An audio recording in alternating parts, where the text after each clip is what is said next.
Hello and welcome to the Unnamed Automotive Podcast. My name is Sami Hajjafad, and with me, as always, is my good friend and fellow automotive journalist, Benjamin Hunting. Say hi to the people, Ben.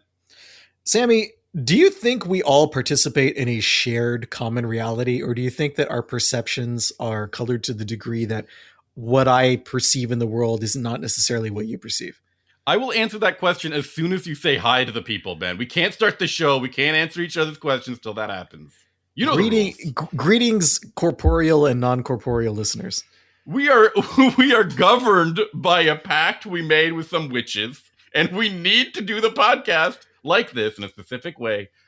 So I very convincing witches. I do think that I think the majority of us have a shared reality. But I think others exist in their own reality, which is detached and, what's the word I'm looking for? Altered. Like a freestanding reality? More like a distorted reality.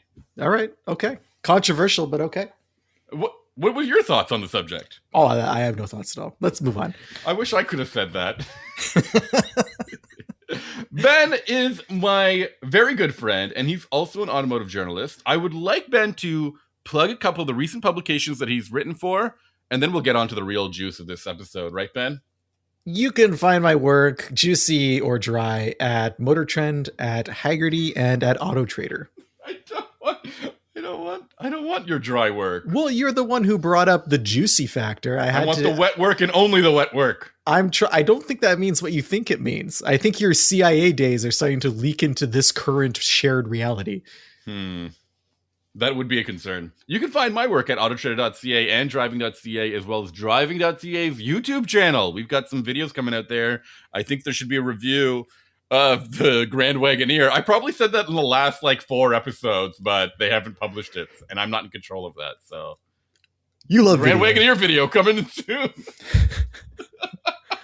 Speaking of Grand Wagoneer, I'm just going to say that for the rest of the year. Just keep telling people that the Grand Wagoneer video is coming. I've been putting off my own Grand Wagoneer project, which is to take apart the steering column and fix the little piece of metal that clicks onto the high beam switch at the base of the column, because my high beams are permanently on.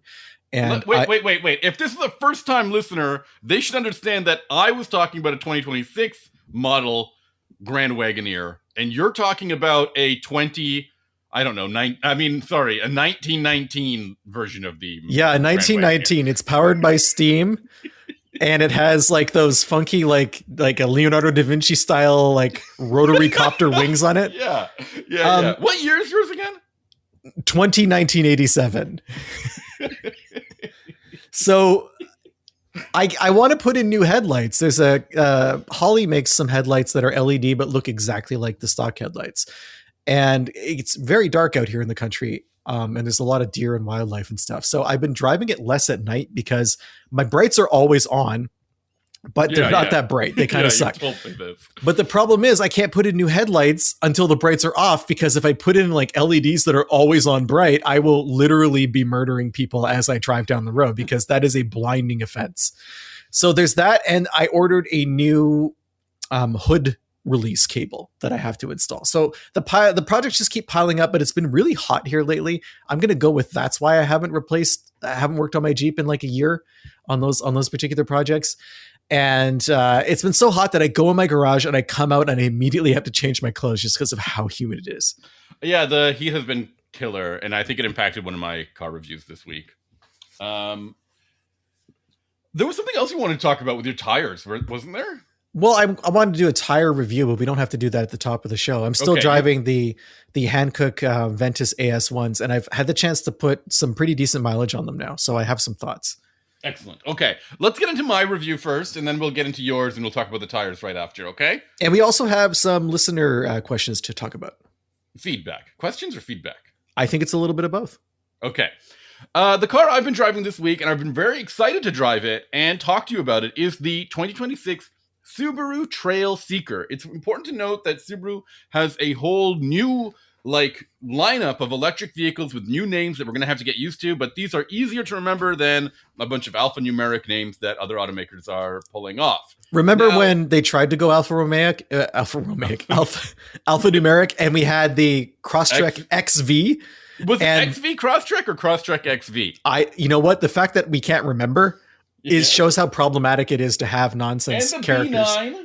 B9 Tribeca, which eventually just became the B9. So they went in one direction. It really only become.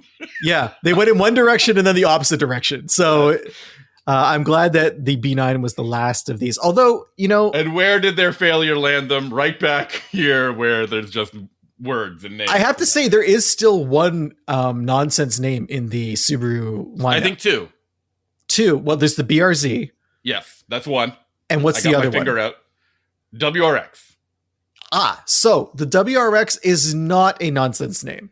Oh, don't come at me with this. I'll defend it because originally it was the Impreza WRX, which is a modifier, and WRX stood for World Rally Experimental or whatever, like in tying it to the World Rally Championship. It wasn't just a BRZ random... BRZ stands for something. No, Boxer, it does not. Absolutely. Zenith. Okay, those are just words in sequence. That doesn't give them meaning. I feel like that's the problem. Oh, yes, okay. So what's the other nonsense name?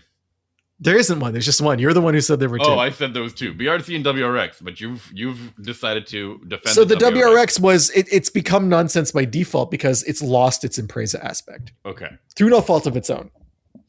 But when we get back to their EV lineup, they've got these three cars and a fourth one coming. I'm going to describe them to you really quickly. One is called the Uncharted. It's known as their sort of like entry-level EV. Shout out Marky Mark. There is their next level from there is called the Solterra, and that's more of like a mid-range EV. And that's the one they've had for a long time, right? Yes, and the first time they had it out, it was not exactly competitive. Then it got an update or a refresh and became a little bit better, and I'll explain why in a moment. And then we've got the Trailseeker, which is it is probably their most like mid-sized. It's the closest to a mid-sized crossover. And the reason we have to talk about these three cars is because if you go over to a Toyota website or dealership, you will see three very similar cars here. They're just named different things. Instead of the Uncharted, Toyota sells the CHR. Instead of the Solterra, Toyota will sell you a BZ. And instead of the Trailseeker, Toyota will sell you something called the BZ Woodland, or maybe just the Woodland for short. Toyota and Subaru have been working really closely on all of their EVs. So much to the point that it makes me question why we should even how do we review them? Do we say what does one have over the other in terms of packaging and equipment? Because that's more or less the major difference here. Because technically speaking, when we're talking specifically about the Trailseeker that I tested and the BZ Woodland, technically speaking, they're pretty much the same. I thought the BZ Woodland was a larger vehicle than the Trailseeker. Yes. No, same car. Are you 100% sure about that? I am 99% sure.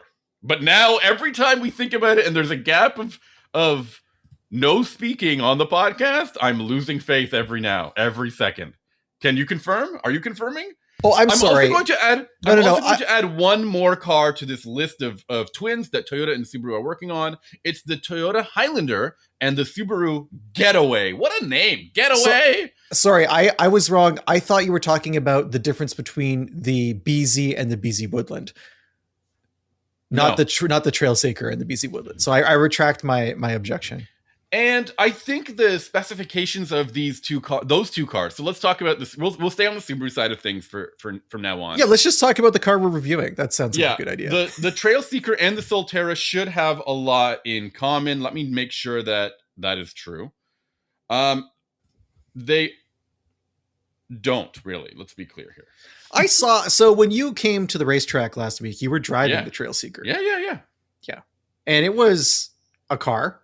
It was a car. It was a car. I want to talk to you about why I'm so excited to drive this car. First of all, we need to make it clear to the listeners that although we are not like brand ambassadors of Subarus, both of us have owned Subarus and still own Subarus in our driveways and our garages, and specifically Outbacks. We seem to have a preference for the Outback. Well, I've had a couple Outbacks. I think you've had more Outbacks than I have. I've had two. Okay, then I You've guess not. had? I've We've only had had three. two. Okay, we're so that is to say something though. And to me, I'm going to express myself. I'm not going to speak for you. I'll let you do that in a minute. In a Thank you. minute. It's very Okay. gracious of you. um I believe that the Outback is I will say a flagship vehicle for Subaru. It is almost an iconic tent pole for the or flagpole for the brand in a way that I expect when I drive an Outback, all of their cars to have some kind of that personality that is in an Outback. However, the automaker has currently changed what the Outback is because in the past, the Outback used to be based on a legacy wagon or a legacy and became a wagon on stilts. And now the wagon version of a legacy, in fact, the legacy in every way, doesn't exist. And that has allowed the Outback to take on a more SUV focused design, engineering, and approach. And I think that has made me feel a little bit icky about what the current Outback is. And I don't like using the word icky, but you caught me doing it. And that's how we're going to go from now on. Now, look, I want to interrupt you for a second because when you rolled up in the Trailseeker, I did not at any point think that's like an Outback. And I'm worried that's where you're going with this. I am going to stop myself from going there because I agree with you. And the reason I wanted to go there is because in Europe, this car is called the E-Outback. And a part of me believed, in the back of my head, a little conspiracy theory part of me, believed that Subaru probably was intending for this to be a successor to the last generation Outback until something happened. And they saw that maybe EV sales are not what what an Outback seller would normally be. And they probably pivoted to something much bigger, which is what we see in the new Outback. I'm not so sure about that. I feel like Subaru would not have, as you mentioned, the Outback is so important to them. I can't see them just like making it electric and not having a gas model also available. So maybe they would have had them sold side by side as like, here's your electric Outback and here's your non-electric Outback. But I'm not sure they would have wiped the slate clean. Especially with the amount of development that's clearly gone into the very different Outback that we got. And I will add that I believe that the Outback is more of a North American and maybe Japanese thing than it is a European thing. So attaching an E-Outback name to this car in Europe isn't that big of a deal. So instead we got E-Boxer. Yes. So with that out of the way, I'm going to be blunt. This is not an Outback. It does not look. It looks maybe like an Outback, but it is surprisingly, really. To me, lower than an Outback. It has the same ground clearance. I have 8.5 inches. Is it really 8.4? I guess thought Outbacks have 8.6. I thought they had 8.7. Or fine, 8.7. Okay, so what surprises me about the Trailseeker the most, having seen you drive it, is that when I saw it, it looked much smaller than an Outback. Yeah. In reality, they're the same length, and the Trailseeker has 4 inches of additional wheelbase, which does not at all appear when you look at the design. It looks smaller. To me, the height must be different between these two cars because I could not believe that's. The Outback is 1.5 inches taller. Yeah, and seeing it next to my last generation Outback, it very clearly looked like a smaller car. Like the Trailseeker looks like a smaller car, and yet it's not. It is the Outback. Your generation Outback is 192 inches long, and the Trailseeker is 191 inches long.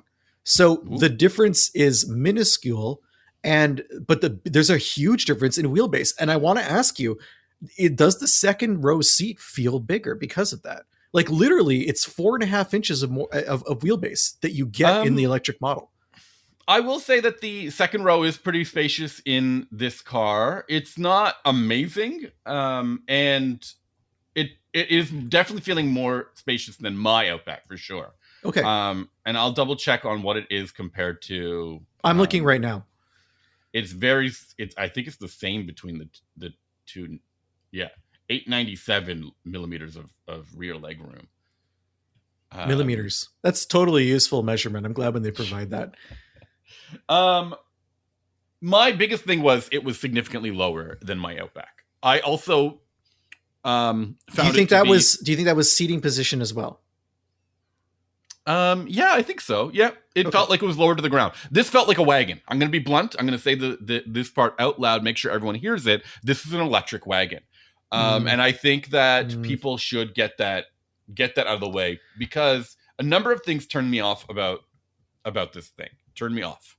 The wheels, they're these really like simple all season tires. And when I say turn me off, it makes me believe that it was not an Outback. It's not even close to an Outback. And I think that's a problem because, as I mentioned before, I think the Outback should influence almost all the other SUVs in the Subaru lineup. I really do. That's the way I think. If you disagree with me, that's fine. But in a way, it's missing a lot of the personality that the Outback has, because it feels smaller than an Outback. It has different tires than the Outback, coming in with 18 or 20-inch wheels with very limited amount of rubber on the 20s, which makes it not feel like a sort of like adventure-y kind of, lifestyle vehicle But that it sounds like Subaru is kind of known for. it sounds like you're complaining that this isn't a wilderness version. Yeah, When even then. the base version, like your Outback, doesn't have aggressive tires from the factory either. No, but they have lots of rubber on them for sure. What I have size are your 18s. wheels? I have 18s on mine. Okay, I mean 18s to 20s is a huge difference. Yeah. Right? Like just in terms of sidewall height. Yeah, that's what I'm saying. Yeah. So I'm I don't think agreeing with that's unique to the Outback though. Like I think if you were to can you get 20-inch wheels on the new Outback? I think so. Let me double check. I'm here with it. I'm looking at it. You can get 20s on the new Outback. Okay. And I'm sure they're the same diameter. Mm-hmm. So I don't know. I just interjecting my own. They are 235/50 on the Outback with the 20s. And let me see what they are on the... Yeah, 235/50. So they're both that same, like, 235/50, 235/50. And then 235/60 on the... Yeah, See, fine. you're Maybe saying I'm just saying... You've been I'm wilderness pilled. That's what's happening. Yeah, that's right. I have been. I will also add that the longer wheelbase is probably where you feel this car's difference the most. It feels like a more refined, stable, and sort of city driving or highway driving kind of car. I don't know how much I would trust it on a off-road setting. I don't understand why anyone would take an EV off-roading, for the sole reason that battery packs are built into the floorboards. And if you meet the wrong rock in the wrong place, you've made a very expensive mistake. Like that's very true. That's a big part of why I never really got the whole Wrangler Unlimited hybrid thing. Like it seemed not to mention like those Rivians and the Hummers and it's trucks like, and all that stuff. Until we have armoring that is they can't do, yeah. Sure, but like it's really, I don't know if I would think about it so much with things like the Rivian or the Hummer, because those are extremely high off the ground. But if we're talking about, I know that Hyundai makes like an XRT version of the Ioniq 5, for example, and we have this Trailseeker. Theoretically, there's going to be a wilderness version, right? So I don't want to do that. Like I don't want to. It feels like too much of a risk. Okay. But I mean, I think that's part of like the Subaru marketing spiel, right? Like they're kind of like rugged. Yeah, but these aren't Subarus. And I think that's something also that we need to talk about. You want to talk about how they're more Toyotas than they are Subarus? Well, I'm pretty sure that Subaru does not have the money to develop its own bespoke EV platform. And that's true, yeah. The majority of what we're seeing in Subaru showrooms that has a battery has been brought over from Toyota and then, lightly blessed by Subaru's engineering team and given new styling. And that's fine. But it's also... It's compromise, right? Like it's a compromise solution. It changes your expectations, or at least it changes mine. And I think that's I think that's where I'm coming at this, like with the wrong angle, because I do want to. I feel like I'm ignoring the fact. You're right. I am ignoring the fact that this is either a co-developed vehicle or a vehicle that was solely built by one of the two companies, and likely Toyota, and then forced to fit into the Subaru lineup. And there's nothing wrong with that. I mean, smaller companies are not going to have the resources they need to do certain things technologically. And everywhere across the automotive industry, we see this happen. I mean, Toyota Yeah. itself didn't want to build a Supra, like, Yeah. so or there's other sports car, right? And we see other automakers borrowing. I mean, BMW will sell Land Rover an engine or two, and BMW will sell anyone that engine. That engine's been around. So then let me get to some other parts about this vehicle that I think are worth mentioning. Between the two axles is a 74 kilowatt hour battery. This is actually surprisingly smaller than what you'd find in the Solterra. It is rated for, get this, Ben. I'm getting it. Are you? Because I don't have it anymore. I lost it. I'm here.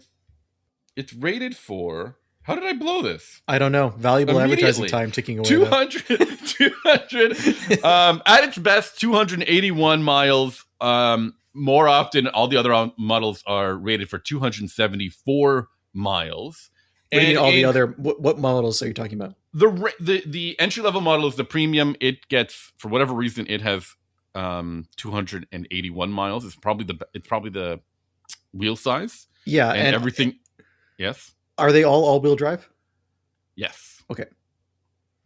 They are all-wheel drive. And I think it's really important to talk about this all-wheel drive system because it's really powerful. It's 375 horsepower, which is, I think, makes it the most powerful Subaru in the portfolio. Ever, I think. Ever?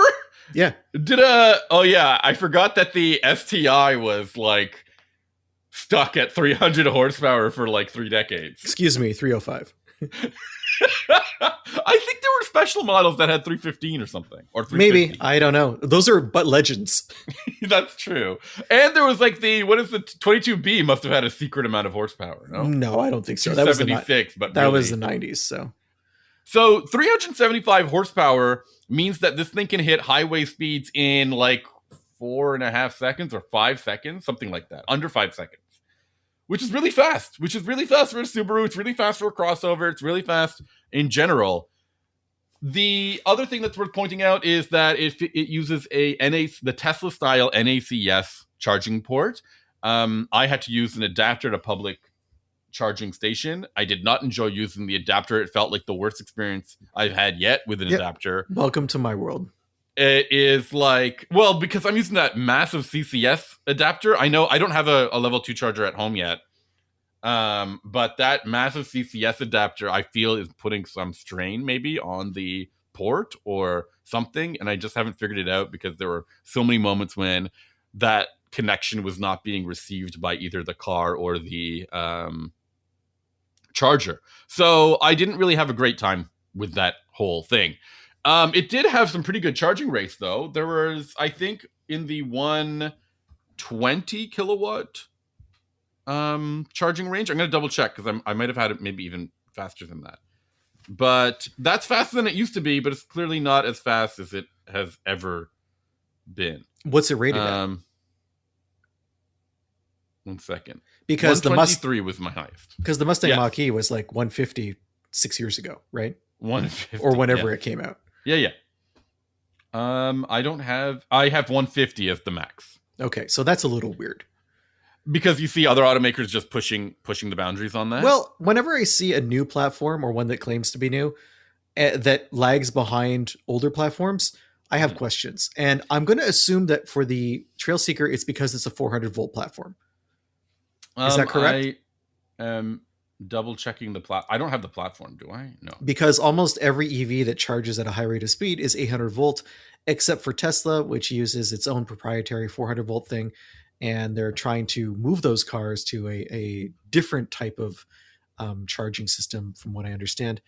But anyway, I think if you want to be competitive on charging time, you really have to get with the 800 volt program. Although, if we're in a world where everyone's using NACS chargers, almost none of those are 800 volts. So we're entering into this strange kind of twilight world where we're in between a whole bunch of standards, which we weren't before because we had a standard. It's annoying. Yeah, I agree with you. sorry, there was one more thing to talk about because the previous version, sorry, the Solterra was their automaker's first EV that they made with Toyota, and in the past, it was limited to its charging speed, whatever it was. I think it was like 50 or 75 or something like that, and could only hit that peak rate like twice in a day or something like that because they felt that too much fast charging could seriously damage the battery, and that was a Toyota thing or that was a decision that was made by the two Japanese automakers that I think really impacted the appeal of these It's vehicles. almost like you shouldn't sell a product that can't be competitive. Like if you have a product that's going to be damaged by how everyone uses their EVs, then you have a problem. Yeah, I agree. I mean, people go on long road trips often. I will also add that well, in the summertime for sure. Maybe. I will add that the expected 274 miles of range did not happen for me at all. In fact, I got under 250 frequently during my test on a full battery. And was it very hot? And were you in extremely stop and hot. Go? Yeah, the heat's going to kill you. Extremely hot. And no, I wasn't always in stop and go this time around. As you know, as you mentioned, I came out to see you. I came out and left that trip as well. It was extremely hot. I was rolling with air conditioning often. And the car also had all sorts of very bizarre features that like changed every time I turned onto the car. So I would get in the car. It's extremely hot. I'd turn on the air conditioning, get the car cool, get out of the car, run an errand, do some groceries, whatever it is, get back in the car, and it would turn off air conditioning.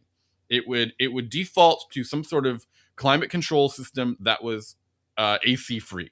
Okay. And that was always weirding me out because I would get in the car, I would notice that it now has more range than when I left it, which is weird. And then I'd notice that the air coming in wasn't as cold as when I left it, which is also weird. I noticed that the air conditioning button is no longer turned on. Were you in like an eco mode? It just defaults to this every single time. And I will talk about this default settings again. The paddle chargers, constant, like those paddle regen settings. Sorry, I should be more specific about what this is. On the steering wheel are two paddles that adjust the regenerative braking on the vehicle. Every time you get into it, they are reset to the least amount of regen. Every single time. Is there no regen? Is there a driver profile or something that you can work with? I couldn't find something like that, but the person who I report to for the fleet, like I pick it up from like a fleet company, they suggested that it might have been in order for them to reach that what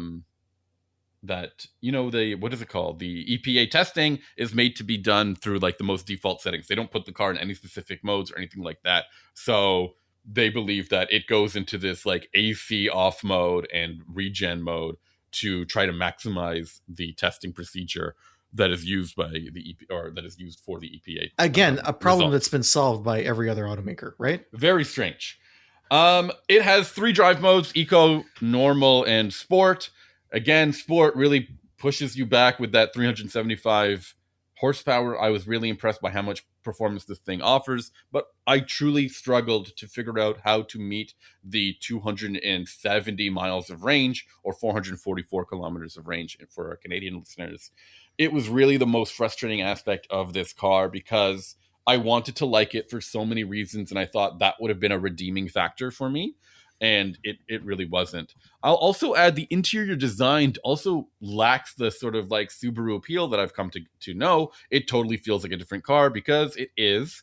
The infotainment system is unfamiliar. It reeks of that Toyota Connect system, which is nice. It's responsive, but it just has no engagement or interaction within it.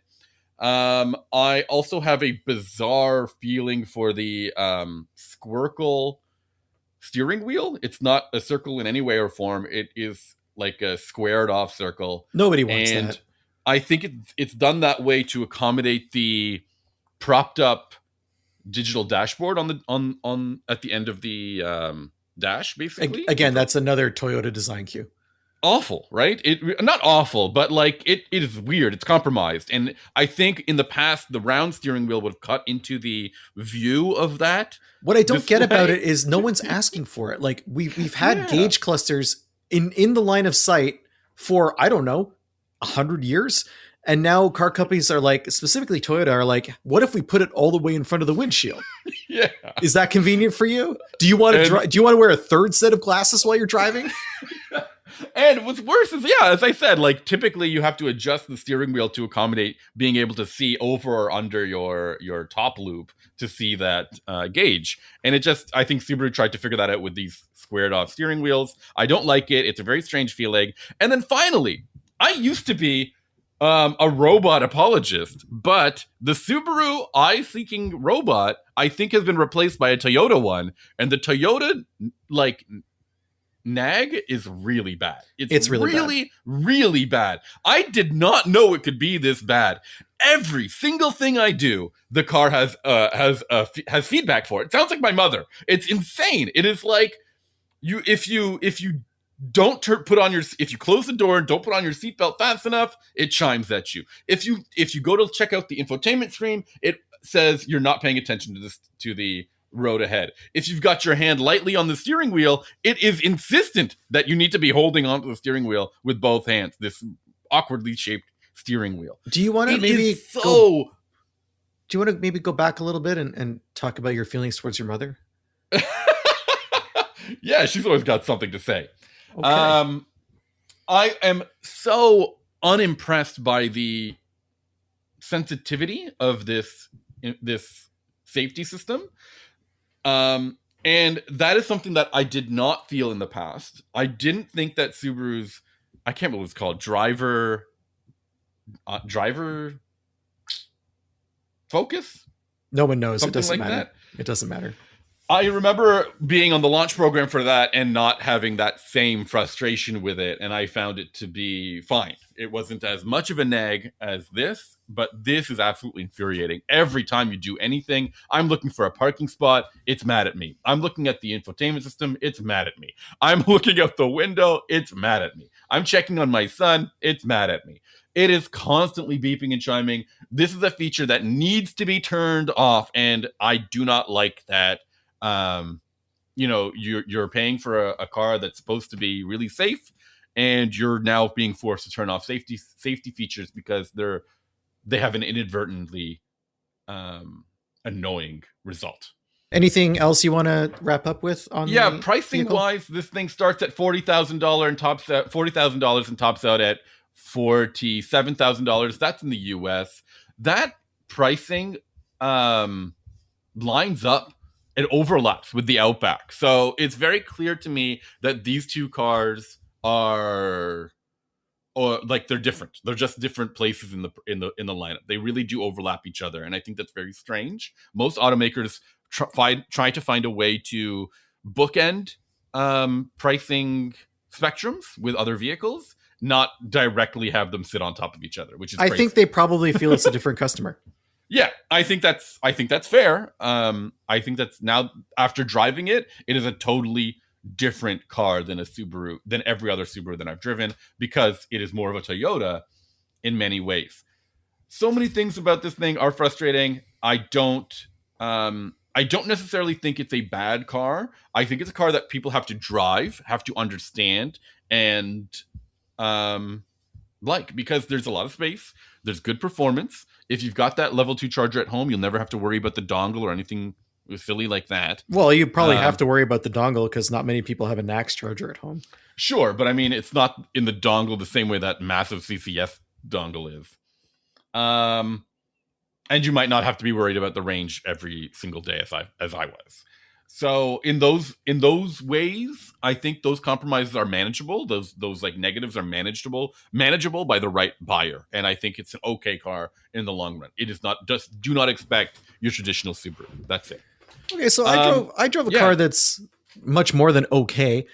Every once in a while, I try to get behind the wheel of a Mazda Miata because I want to remember that there are vehicles out there that are still built by people who are less focused on volume sales and more focused on maintaining a connection with the driver and offering a legitimately fun vehicle that is reasonably affordable, but not focused on the, playing the same power games that most sports cars have subscribed to over the past decade or so. Okay. I'm happy to report that the Miata, and this won't surprise nobody, remains a very good vehicle. Although when I first picked it up and drove it home, it was the middle of the day. I had the top up. I was driving on the highway for like 2 hours. So I didn't want to get sunbaked. I'm a very pale human being and I tend not to do well in the sun. So I didn't want to just be sunscreened and whatever. And driving it home, it was not a pleasant experience. It was loud. It was not super comfortable. It was, pretty basic in its amenities. And I was thinking like, wow, have I aged out of the Miata, or has the Miata changed, its character for this model year or something about it? And then I got it home, and the next day I was able to drive it with the top down on smaller roads. And it was exactly as I remembered it, exactly how it should be. And it's just interesting that you have this vehicle that doesn't try to be everything to everyone, in the sense that it hasn't ballooned in size to give you more cabin comfort. It hasn't packed the pounds on to insulate the cabin from, sound and other annoyances, wind noise, whatever. It's remained true to its mission statement, so that when it's a car that asks you to drive it in situations it was designed for. And when you do that, it's an absolute blast. I had so much fun. It's the kind of car that it makes you smile inadvertently in the middle of driving it on a 2-lane road. I have a nice test loop that goes up and down some hills and has a lot of twisty corners. And in the right car, which is the Miata, I can just peg it in like second or third gear and leave it there, going uphill, and then, hit it in fourth gear coming down. And at the end of the run, I was smelling the Brembo brakes at the bottom of the hill, and it was perfect. It was really perfect. I had the traction control off. There were a couple instances where the car moved sideways on me unexpectedly, under throttle or under braking. You can chirp the tires in second gear, which surprised me. The coming uphill, I somehow managed to get the rear end to move on throttle. A couple times on braking too, around sharper corners. I think that it's just very sensitive with the short wheelbase to changes in weight balance and changes in, sometimes you're on a road that has ruts, and those ruts can affect the geometry of the suspension. So that was, it was never out of control, but it was a nice little reminder that I was actually driving. And the other things about the car, there's like, when I first picked it up again, I had the AC on, and like the engine was like rattling. It was not happy that the air conditioner was running at idle. Oh, no. And there's another thing about it where there's a little nook for your cell phone that is just ahead of the shifter. And it's, if you have a larger phone, you cannot Which everybody has now. You cannot use this nook while you're driving aggressively, because your phone will slide over and it will block the 2-3 shift at the worst possible moment, and you will be stuck. My FRS has the same little notch there, and it's useless. I don't know what to do with it. I feel so bad that there's like this slot that I can put my phone into, but it won't do anything useful. Yeah, it's. I feel like this is a car that should be celebrated for existing. It's not perfect, but I feel like the steering in the current cars with the electric power steering, nowhere near as good as they used to be. I'm not a big fan of the plastic on the door panels in the interior. The Mazda Miata has this motif where it kind of extends the bodywork into the cabin. And it does that with plastic that does not really feel that great and is very large and colorful, or it can be colorful, body colored if you've gone with the Soul Red car. It's a little weird. Then your gauges are very, very basic. I could probably do without the infotainment screen, to be honest. I just have like a analog gauges in front of you. But, these are small complaints for a vehicle that has remained true to itself for like a really long time. And I think is maybe one of the last few true sports cars that's left on the market. Interesting. Has there been anything significantly changed about the 2026 model? Not that I'm aware of, but I didn't dive that deep into it. Did you point out that weird navigation thing to me? What do you mean? That it asked for an SD card and they didn't have one? So when I I usually use Android Auto, which I was using with the Miata, but it doesn't always connect quickly or at all Yeah. sometimes.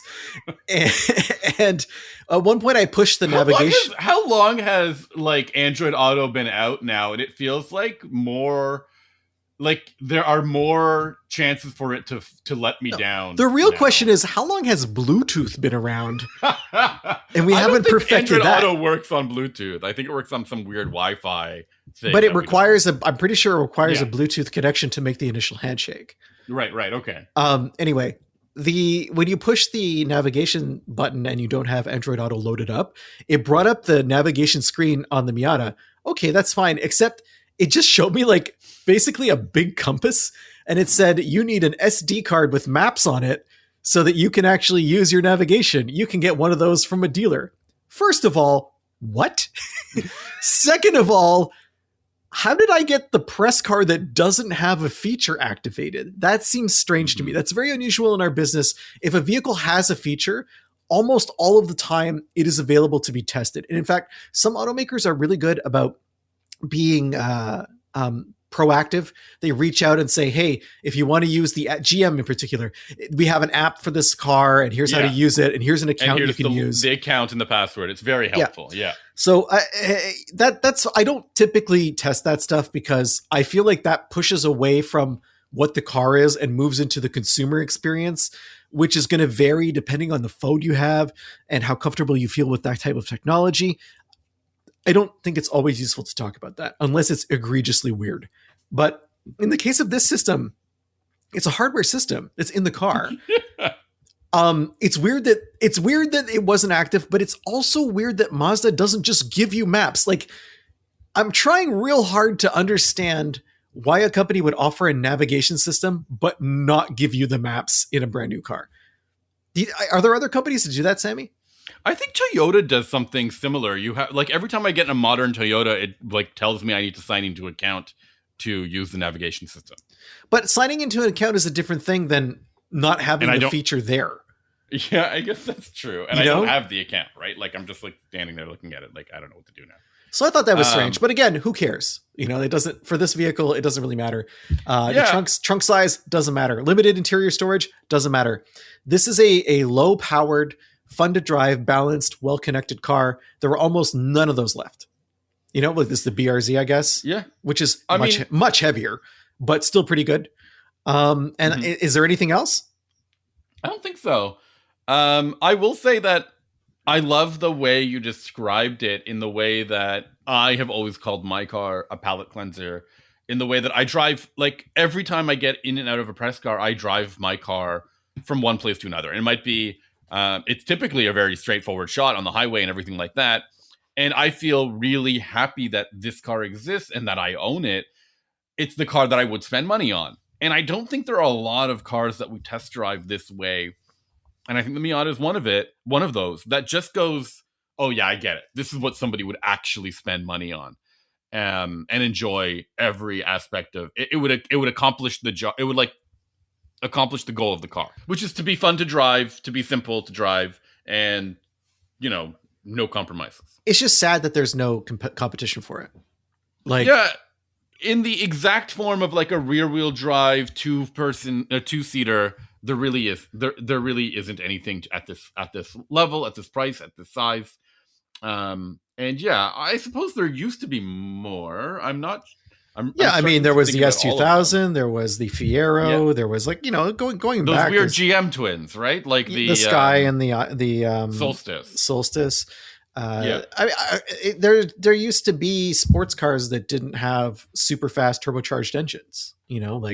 There were vehicles out there that you could affordably buy that would just be like the value proposition was fun. It wasn't right. It wasn't like massive acceleration or crazy grip. It wasn't. We weren't racing on a spec sheet. It was like, hey, we know you only have so much money, so we made a two-door version of the Tercel. And then like someone later on was like, we're going to make a convertible version of this, or we're going to make an MR2. It's a mid-engine sports car for some reason that's still pretty affordable. Just strange stuff like that. And the market has grown away from that. It's grown towards SUVs, and that's what everyone drives now. And practicality is apparently what everyone wants in every single vehicle they own. But it's just strange to me that there's not even this, although maybe it's not, given a world where everyone has to get a 96-month loan to buy a new car. Maybe there is no room for a second car that you can't do everything with. Maybe that's time has passed. Maybe the economy has wiped that out, so enjoy it while it's there. I don't know how much more time we're going to have with the Miata before it changes dramatically or ceases to exist. But really a fun car. I wish I still owned mine. Driving it, which gen did you have? I had an NA. I had a 95. You know what? I'm looking back. There was a moment when a lot of enthusiasts said that the third gen was like a step back. It was this really like a dud. And I'm thinking back, like, if you can find one at a good deal because of all those naysayers, get it now. Yeah, there's really no bad Miata. It's really not that bad compared to everything else you can get, right? There's really no bad Miata. There's different Miata experiences. Yeah. And even with the current generation car, there's been like 4 different generations of it. Generations within generations. Is it really at 4th? I believe so.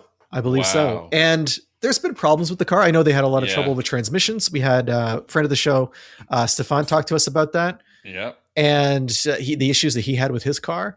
There are also that first year model that had like an underpowered engine. Not just first year; it's multiple years. Oh, sorry, I thought it was fairly early on in the run of this ND, the 4th generation Miata. Yeah, but and I am not a fan of the power steering, but that's just me. I honestly, it's very hard to find a good electric power steering system. Yeah, I mean, I don't think it's that bad. I think it's maybe the worst part of the driving experience. 100%. It's completely lifeless.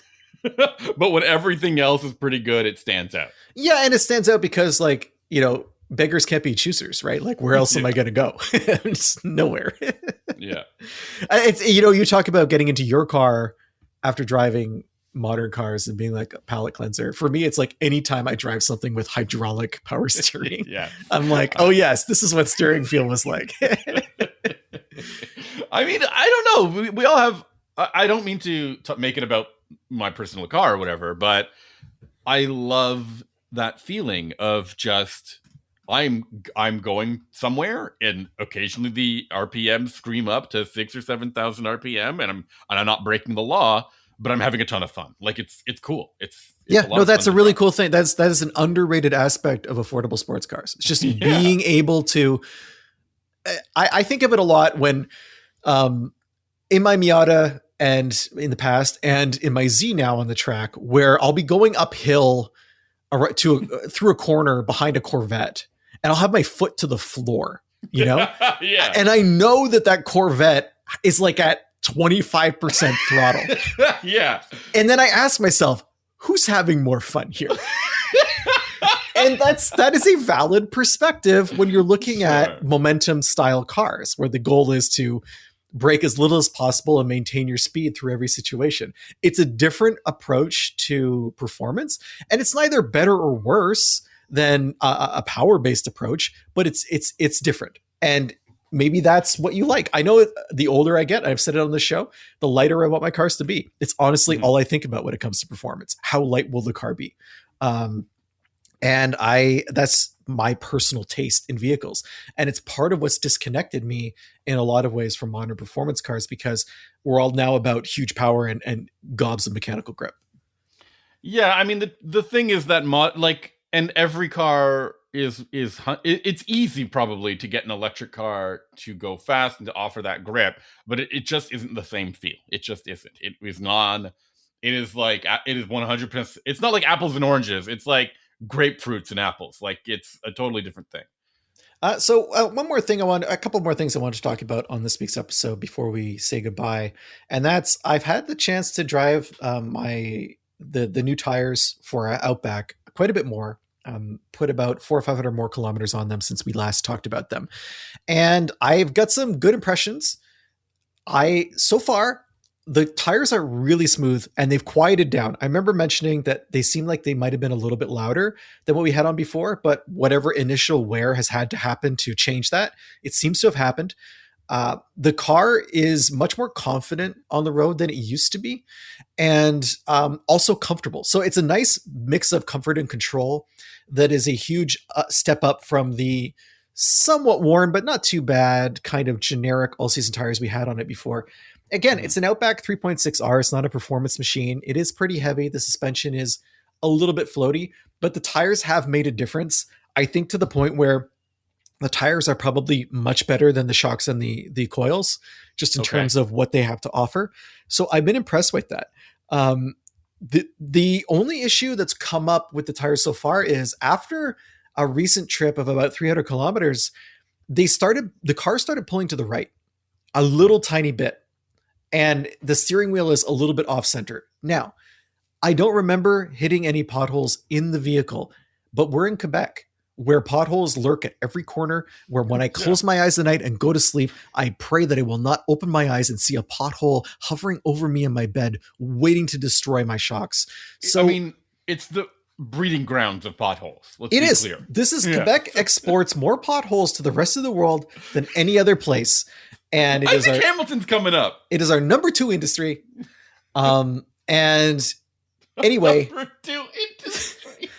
Anyway, I'm worried that I've had some kind of alignment issue, and we're gonna figure that out in a couple of weeks when we can get a spot on the alignment machine.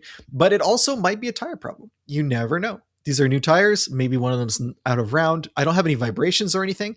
And you figure something like this would have appeared right away, but I guess we'll see. But just as an update on these tires, very happy with them so far, and they're getting better as time goes on.